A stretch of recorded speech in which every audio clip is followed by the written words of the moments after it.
In this video, I'm going to take you through all the stuff that I carry with me on a daily basis in my bag for making stuff while I'm out and about. Let's get into it. I'm iCave Dev and I simplify Apple so that everything just works for you. And if you want the latest Apple news, leaks and rumours every weekday, like the video, subscribe to the channel and ring the bell. And in this video, we're not doing news. What we are doing is the stuff that I carry with me on a daily basis, because the videos that I make, due to the nature of my job, are sometimes not here in the studio. They're sometimes in the middle of Birmingham city centre, or in the cafe that I work in, or behind a bar, or in my office, or other places. So we don't always get to do the nice easy thing of kind of flicking on a couple of lights, having a nice big microphone here and being able to go. But these are the things that I carry with me for daily use, for office stuff, as well as making videos, being able to edit on the go, and the rest of it. So let's tuck straight in. First of all, the kind of central piece to all of this is my iPhone. This is the iPhone 12 Pro Max. That's still the one that I'm using right now. It is the 256 gig model. Not that I've actually filled more than 128 gigs of it, but having that extra kind of space there if I need it is really helpful. The vast majority of stuff gets sent straight off to iCloud anyway. We've got a 2 terabyte family plan with Apple One, so that's really helpful.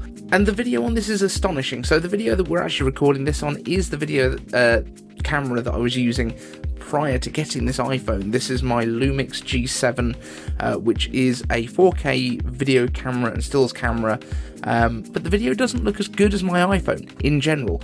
Hopefully this one's going to be pretty good. We had all sorts of problems in the early days of the channel where I would have stuff just completely out of focus for huge chunks of the video, if not the whole video. Occasionally, even when I did manual focus, it would just move itself around a bit, and the autofocus on it is a bit hunter, so it's not the best. However, this thing, having the LiDAR on it, and this is the big difference with having a Pro iPhone versus a regular iPhone for me, is the LiDAR autofocus on it is sharp. It's always there. The only time that I've ever had a problem with it is if there was something on my other display in the background, and then it kind of decides that that's the focus as opposed to me. Other than that, it's been tremendous. And also, the fact that it's a 12 means we've got MagSafe, which we'll come to later, because that's been a massive key too. Next up, the other piece of kind of major hardware, I guess, that I carry is my iPad Air. So this is the iPad Air 4th generation, the 64 gig model. So it's the base model. It's the blue one, even though you can't really tell that this thing's blue particularly. That's probably the bluest it's ever looked, but it kind of looks a cross between silver and space grey the vast majority of the time. Now, I do have the Apple Pencil on there as well, and this is one of the ESR cases that I got quite some time ago, along with a sticker that I got from one of the guys that I follow on Twitter, and I can't remember which guy it is, but I will put it down here so that you can see, and they're from Redbubble, and they cost like almost nothing, and I think it's a really cool little addition. So this ESR case does allow me to pop the Apple Pencil inside and charging, which is really good. It also flips round into a kickstand, basically, which is one of the few things that I would prefer to have kind of without having to have a case on it. I don't like cases in general.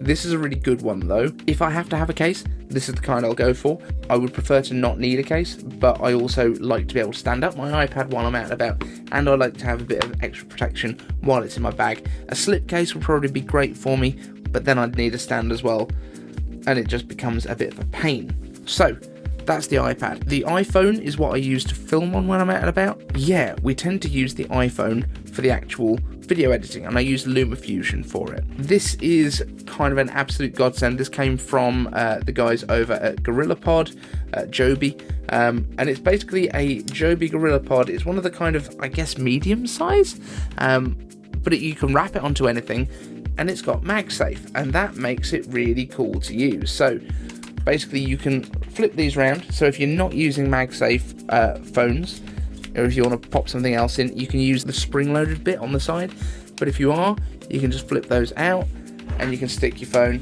straight onto it, and that's really handy. So, I also use this if I'm doing Zoom meetings, if I'm doing any kind of Teams meetings that I need to use my phone for. Typically, I'll use the iPad, but if it's somewhere that, for some reason, the Wi-Fi signal is terrible, the phone is really good as well, and I'll do that. The other thing that I will use all the time when I'm making videos on my iPhone is these. So this is the AirPods 3rd generation. This is not the Pros, this is the 3rd generation that came out last year, and these things are tremendous for audio. I use them as headphones all the time. I think the fit on these is tremendous. I think spatial audio on them is tremendous, but the key reason that I kind of have them with me if I'm out and about and I might need to make a video is that the microphones on them sound absolutely stunning. Over there, I'm going there in like an hour, so tomorrow, new hair, new beard reveal, because there's also beard clippers on the way. I've used them in high traffic areas, and yes, there is background noise, but the background noise is the ambient noise, and the voice is still picked out really, really well with these. There's no issues with that. I love that you've got MagSafe on the back, so I could literally stick them onto here. It would be no real help to anyone, but they will stick to it. But you can charge them on MagSafe, and that makes life really easy. Obviously, they've also got the lightning port on the bottom, which is also very handy because that's what the iPhone's still got. In terms of cables that I carry, there are two. So the first one is a USB-C to USB-C. That is purely because the charge brick that I carry with me, the power adapter, which is an Anker, I think it's about a 10,000 milliamp one, that can charge using USB-C, but outputs using USB-A, which is, you would think is kind of annoying, but it means that I can take one USB-C cable with me, which I can use to charge the iPad Air. I take the Ugreen, this is the multi-adapter that they sent me when they sent me the X6 headphones that we also reviewed. Those I've actually given away because I do honestly prefer the AirPods. However, the Ugreen X6s were way, way cheaper than this, obviously. But this charging brick is really great because you've got 3 USB-C ports, 1 USB-A port. It does like 100 watts in total, split between those ports, which is great. And then the other thing that I carry with me, it's not even a cable as such, but it's one of these little T adapters, and this particular one was actually given away for free by Stolly. Autofocus is doing its job today. That's very good to see. But yeah, this has got a USB Type B micro and a lightning cable on it, and yeah, just a little very, very discreet little thing that you can pop on a keyring and handy to keep with you at all times. Other stuff that obviously lives in my bag at the moment is still my mask. This is a nice like 3-layered one, just simple black. I do have like an iCave one, but they made the ear straps a little bit too short for me. That was quite annoying. It was a little bit uncomfortable. Next thing, so this is my new wallet, and the reason it's a new wallet is I lost my old one, and the reason I got this one, I shouldn't be able to lose it rather, because it's got an AirTag built into it. Now this was about £8, plus the AirTag is like 29, so we're talking about 35 quid. It's not very expensive. It was on Amazon. It's got a little fold in the middle so you can keep cash in it. You've got card slots on both sides, got my proof of vaccination, all that sort of stuff in case you need it. And yeah, I think this is a really good little buy. The AirTag holder, very nice. It's still quite slim. If you take a look at that from the side, that's really quite a slim wallet still. And this is hopefully the one that I'm going to keep for quite some time to come. Don't know what the durability is going to be like on it just yet, but so far so good. I've had this for about a week and a half, and I really quite like it. One other thing I keep in my bag, and if you ever watch my first everyday carry video, ooh, stuff fell everywhere. If you ever watched my first everyday carry video, this was actually included in it as one of the things that has kind of been inherited from my iPad 5th gen, which I bought brand new. Bought a case for it that had like a cheap keyboard case, and this was the one that was kind of clicked into it. It's by Targus, and it is just a little cheap as chips USB charging keyboard. Connects over Bluetooth. But you know what? When you just need to do a bit of typing, this is absolutely fine. I think the whole case that this came with was like £18.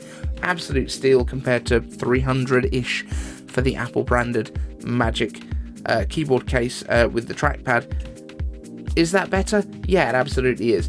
Is this adequate for most of the stuff that I will need to do on an iPad when I can't write with an Apple Pencil? Also, yes. So that's my little kind of everyday carry. The only thing I guess that was missing from that is actually the bag that I put it in, and it is a very cheap, I think this was from Amazon, probably Amazon Basics bag. And there it is, the IKversary mask, in case anyone was wondering. But yeah, this was, I think, an Amazon Basics backpack, very cheap. I think it was about £8, but that's what I keep it in. You've got a laptop sleeve at the back, which is where the iPad lives. All the rest of the stuff goes in the front. But actually, I do have one other thing, which is this little charging pouch, which has got some more cables. So I've got an Apple Watch charger in there. I've got a USB Type B micro charger, and this was like a £4 selfie stick that I used the first time I did an outside broadcast episode of the show, but it also turns into a little tripod somehow. Can't remember how, it's been a while. There we go. You pop those out, pop those out, pop those out, drop that down, click it round, I think. Does something. But yeah, this thing, a bit of a lifesaver from the cheap shop at in the city centre, and it cost me £4, and it's even got a little Bluetooth remote that I haven't even pulled the tab off of, but that's attached onto it.